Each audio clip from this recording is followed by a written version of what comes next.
Hey everybody, I'm Dash. And I'm Austin. And this is Challenge Accepted. Welcome back, everybody. Dash and I are back and better than ever. And today, we have one of our most insane challenges yet. Tell them what we got. Let's look at the card. Let's see. Today's challenge is called Face Wipe. For this challenge, we will have 60 seconds to completely wipe dry erase marker off a window using only our faces. That's right. The only thing we can use to wipe it clean is our beautiful, crystal clean faces. Have you ever done anything like this before? Well, I've wiped dry erase boards with my hand before. Maybe my arm, but never my face. Have you ever used your face to wipe anything off? Like, for say, you've never seen a dirty table before and say, maybe I should wipe that off my face.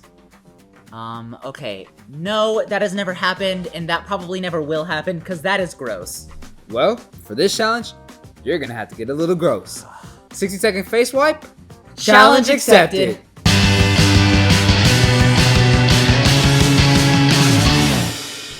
Wow, that is a lot of dry erase marker. I know, for real. It took like 3 of these markers to get the entire board covered. Now, how much of this do we have to cover again? The challenge card said all of it, so the goal is all of it. Okay, that's gonna be a lot of work. Do you have any kind of strategy or anything for this? Well, my approach is gonna kind of be the side-to-side method. You know, you start here and you kind of just move your head quickly back and forth and side to side, like that. That's good, that's good. I was actually thinking of trying a little circle approach, where you just keep making fast, quick tornadoes, like, a tornado. That sounds interesting. You ready to roll? Let's do it. All right, count us down. We'll begin in 3, 2, 1, go.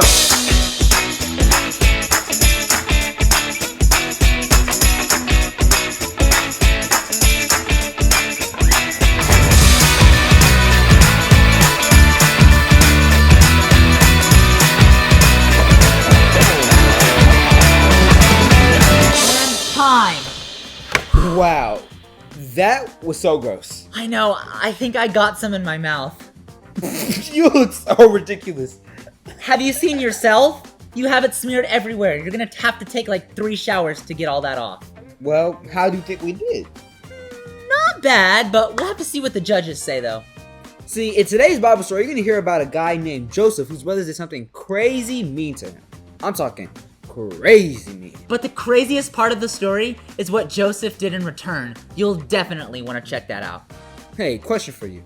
Do you think we should just make this our new look all the time? We could call it dry erase face. Yeah.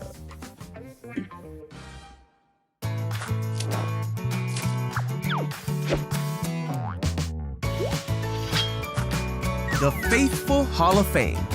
Joseph.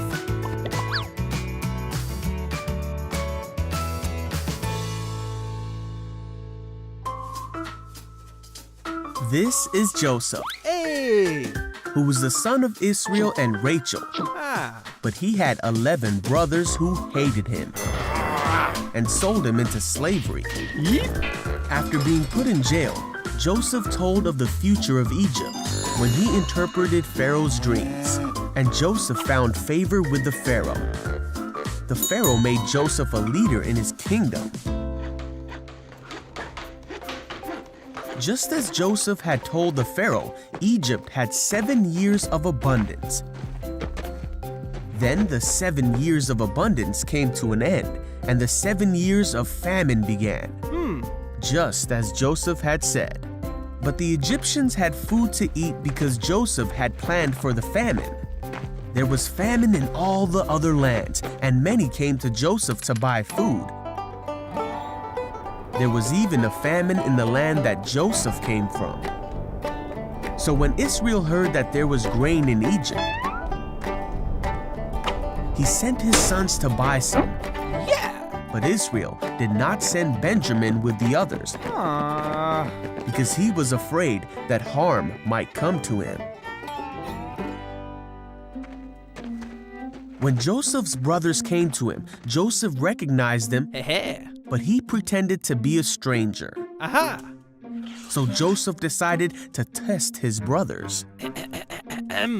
He had his interpreter tell them to send for Benjamin, who had stayed home. him. And then he threw his brothers in jail for 3 days.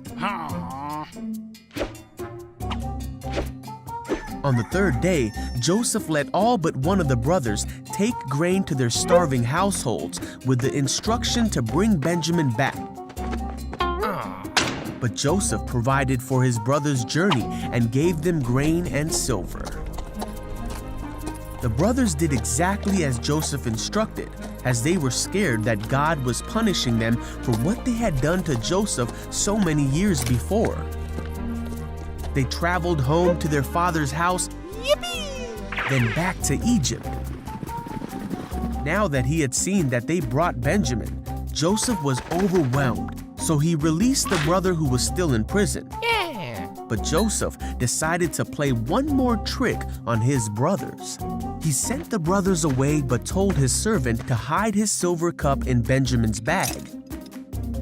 Then Joseph told the servant to go after the brothers and retrieve the cup. The brothers hadn't traveled far before the servant stopped them and accused them of stealing the cup.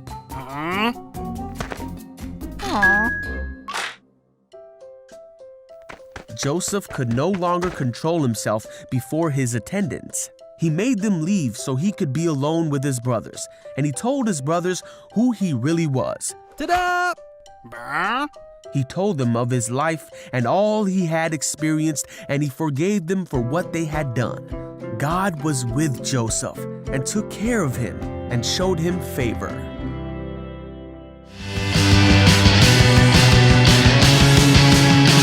And we're back.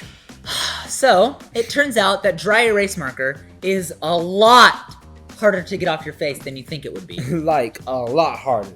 I went through like 20 bottles of soap trying to get all this off. Okay, idea. Our next challenge should be 60 minutes trying to get this marker off our face. 60 minutes. 60 minutes? Dude, we need like 60 hours. I'm gonna be looking like a clown all week. I don't even like clowns.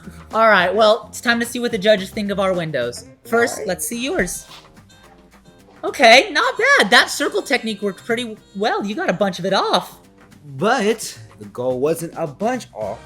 It was to wipe it all off. That's But true. Let's see what the judges say. Ooh, not quite good enough. Yeah, I was afraid of that. Those edges, man, are tricky. Alright, it's my turn. Here is my panel. Bro, you killed it with that mini circle plan. Mm-hmm. You were all ninja-like in your moves. Look at you. Alright, well, let's see what the judges think of mine. Oh, not quite good enough either. It looks like neither one of us were able to beat this challenge. You know, forgiveness is a lot like wiping these windows. People are gonna come and they're gonna make a mess of things around you. But forgiveness is wiping away those mistakes as if they never happened. Now, that sounds super easy, but a lot of times that can be super hard.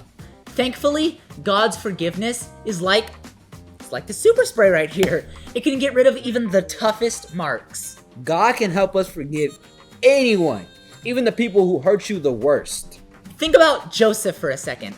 His brothers threw him in a pit, shipped him off as a slave to another country. That's crazy. The crazy thing is that he kept trusting in God, and God helped him forgive the same brothers who threw him in the pit. Dude, that's even crazier than our challenge we have today. For real. And forgiving people can be really hard, especially if the person who hurt you is really close to you, like a brother or sister, a parent or a friend. Thankfully, God gave us the courage and strength to forgive anybody. This week, our challenge to you is to forgive that person you are mad at. Now, you may say, which person are you talking about, Austin? Stop right now what you are doing and ask God to search your heart for any kind of bitterness. Maybe you're mad at someone for something they said. Or maybe you're mad because someone was mean to you. Or maybe you're mad because you didn't get invited to someone's party. Do you have a person in mind? This week, ask God to help you forgive that person. Just like God gave Joseph the strength and courage to forgive his brothers, He'll give you the same strength and courage to forgive others as well. Well, that's all the time we have for today. Dash and I are going to try and scrub our faces clean for the next few days. We'll see you next time here at Challenge accepted.